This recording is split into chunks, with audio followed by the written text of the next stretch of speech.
This time we're going to hit up the Joop fragrance house. You're probably going, Joop? It's Joop. This is Joop. This is Joop. Joop Now, I'm sure, hey, when I first got this bottle, a lot of people are going to be like, that's not Joop. This is Joop or Joop or Joop or Hope or Joopy, Joopity Joop. It's Joop. So a little fragrance lesson for everybody. This is Joop. This fragrance house has other fragrances like Go and Jump, a lot of different variations of the name. I'll tackle those fragrances later on, but today we're going to hit up the classic. Now this guy came out in the late 80s. Late 80s are known for actually groundbreaking fragrances that started different genres. The gourmandish, the sweetness with this one. Fahrenheit came out, that's totally different. Cool Water came out, this stuff came out. A lot in the late 80s, a lot of fragrance houses kind of wanted to push the envelope.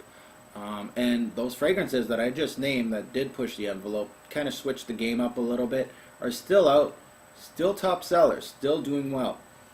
So they did very well by changing the game a little bit. So I think it's about time for fragrance houses to go back to that type of recipe and try something different. So this guy, very unique. I'm telling you right now, when it first came out on the shelves, guys were probably like, pink juice, this is on the wrong shelf. They probably had to put the there just to make sure, hey, this is for men. So this is Joop.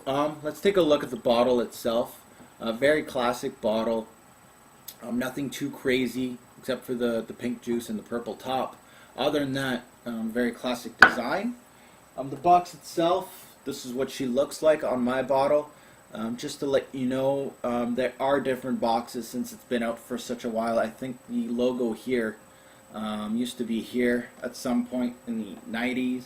I could be wrong, but if your box is different, don't worry about it. Now, bottle sizes for this guy: 1 ounce, 2.5, 4.2. Pricing around $20 to $70 American. I got this one online around $35. This is a 4.2 ounce. I don't know how I'm going to finish this. But either way, always look online. This has been out for a while, so there are going to be discounts on it online. It hit the shelves back in 1989, so it's had its time on the shelf. Group Oriental Fougère, I am going to kind of say that it is a gourmand fragrance. The Parfumier is Michel Almarac. I'm sure you've heard his name before in my reviews. A very, very good parfumier. Examples of what he has done lately: Escaras Magnétisme, Bond Number 9's Fire Island. So he's still making fragrances to this day. Recommended age, well, this one, I'm going to go with the younger crowd. I could see a college kid, university kid wearing this, a guy that's single, he's going out to the bars daily, going out all the time, partying. This is the type of fragrance you want when you're single and you're young. A lot of people probably have rocked this back in '89, so they're probably 30, 40, maybe 50 now, and still rocking this. I can see the other side of the coin, because a lot of people like to stick with something that works. So I could see older gentlemen wearing this, but really pinpointing the recommended age, if you're new in the fragrance game, this one could be your clubbing scent. How many sprays and where? Well, that one's tricky too. I'll tell you guys, I should have had a camera when I was doing my application stage with this one. With all my reviews, I do a different application just to see what works. I did more than one spray with this one, but I finally decided that one spray on the chest is the best for me. Put it on, put my shirt on a minute later, and I'm good to go for the day. Around the neck, people do like the pulse points. Go for that. I think that would be great, but try to get away from this section here. Don't spray it on your face. Now notes. Let's hit up the notes. Mandarin, lemon, bergamot right off the top. Then we get into the heart: jasmine, lily of the valley, cinnamon, honeysuckle, orange blossom, and the base: vanilla, tonka bean, patchouli, sandalwood, amber, and musk. So, Joop, this is one of those fragrances that really push the envelope. Goes extreme in one particular direction. That direction is the candy house. This is sweet as sweet can get. You got a sweet tooth, you just might want this. Now, with fragrances that push the envelope, like Angelman, like Joop, there's going to be some lovers. The one that wears this as their signature scent, they love it. It works for them. And then there's the other side of the coin that hates it. They go, it's synthetic. It's way too sweet. It's just too much. And then there's other people like me that like it in controlled application. It's not my signature scent. I'll wear it if I'm going out with the boys, we're going to the bar, we're going to shoot pool. I might just wear this. Other than that, this thing gets no wearing for me. I'm not single. Really, I don't see any other way of wearing this. I wear it to the bar. That's it. Now, first things first, you're going to notice this one is potent. It's strong. So apply within reason. Like I said, one spray only. I wasn't kidding. Everybody that owns this, comment below. Let them know that if you're wearing 3-4 sprays of this, you're doing it a little too much. Now, this one is pretty popular overseas, so I hear. Here in North America, I haven't smelled this on anybody.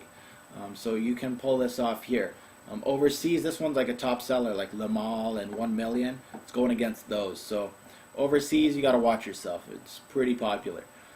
Now, it kind of reminds me of Roca Man, to be honest with you guys. Not only with the pink bottle, but also the juice. Roca's kind of toned down a bit. I really prefer Roca over this because I can wear it more versatile than this one. The way I describe this fragrance, it's syrupy sweet syrup, almost candied. Syrup is the way to do this, like candied, I don't know, candied cherry, candied strawberry, anything candied, syrup. I'm going to pull a Brandon on this one. Shout out to my man, Brandon. I'm going to pull a Brandon. I'm going to bring out some props. This one starts off with a fruity oriental sweetness. Think fruit punch, think Jello Kool-Aid when your mom let you do it yourself. You put a little too much sugar because you really like it sweet. That's what this reminds me of. Now, the perfect example for this, I got a prop. Pulling a Brandon here. Nestle Quick, the pink one, the strawberry stuff. This makes killer strawberry milkshakes, but other than that, if you put this in milk, straight up, too much for me, way too sweet. That reminds me of this. So, now, let's go to the heart. The heart actually brought up a little bit of floral, but it warmed up a bit. The spice warmed it up a bit, and then it kind of made it powdery, almost like a powdery cotton candy feel to it.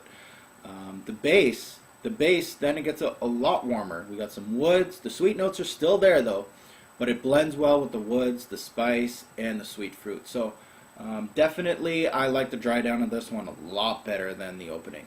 Whew, the opening is just too much. So this one is sweet liquid candy. It's strong. It's a classic. It's warm, very rich, and it's a powerhouse. It's a very unique fragrance. I've never seen sweetness being toned up this high. This is extreme sweetness. Now, why would you hate this? Too sweet. Cloying, synthetic. One word to describe this fragrance, candy something.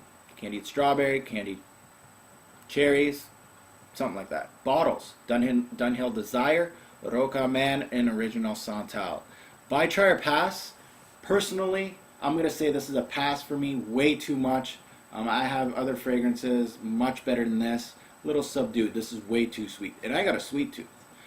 Now, as a reviewer, I'm going to say this is a try. Anybody that has a sweet tooth, that likes sweet fragrances, you need to try this at least once and see what the king of sweetness does for you. You might just love it, or it just might be a little too much. So when I close my eyes, this fragrance reminds me of me being a kid in a candy store. That's the gist of it. So guys, this is Joop. Let's get to the rating system. Alright guys, let's rate Joop. Projection 10 out of 10. It's a bomb. Longevity 10 out of 10. 12 plus hours. Versatility 3 out of 10. It's just a great club scent. Season, winter, and fall. Overall smell, it gets a 6 out of me. Bottle 7 out of 10.